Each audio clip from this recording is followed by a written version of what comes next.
Up to now, we've been looking at rather simple mechanical systems. Even though some of the drawings may have looked a little bit complicated, every system that we've looked at so far has consisted of a single rigid body.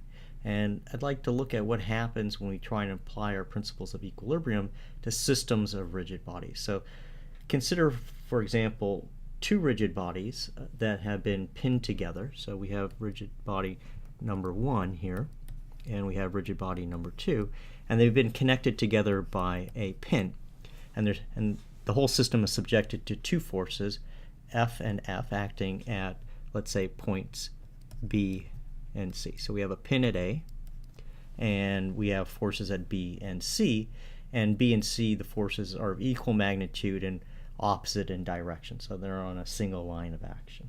Okay. Now, if I take this whole system and apply our concepts of equilibrium, I see that the sum of the forces in the x direction and the sum of the forces in the y direction are both 0. I also find that the moments about a reference point, let's just say the origin, are also 0. So from that perspective, it looks like the system is in equilibrium, but the system is actually not in equilibrium. And hopefully you can sort of intuitively see that if I apply such a system of forces on this type of system, that it's going to rotate about point A and kind of come into a straight line along the line of action. Okay, so there'll be some motion in the system. It's not presently in equilibrium for this set of forces in this configuration.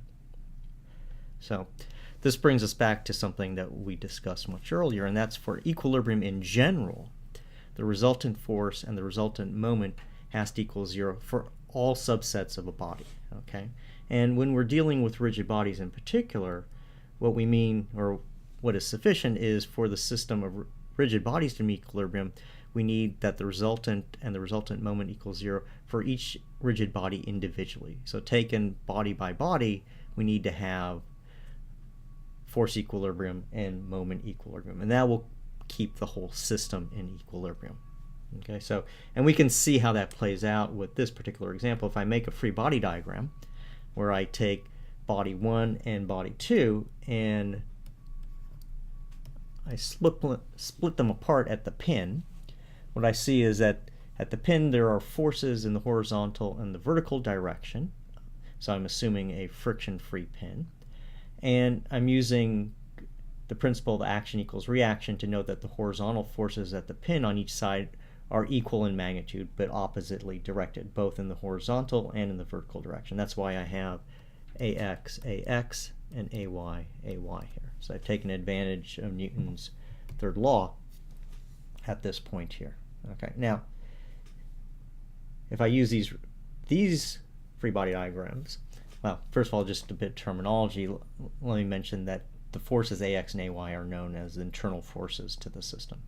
Okay, now if I look at equilibrium of each rigid body, so we'll start with the forces in the y direction. If I look at the sum of the forces in the y direction for body 1, and I also do the same thing for body 2 separately, I'll find that in both conditions I find out that AY has to equal 0.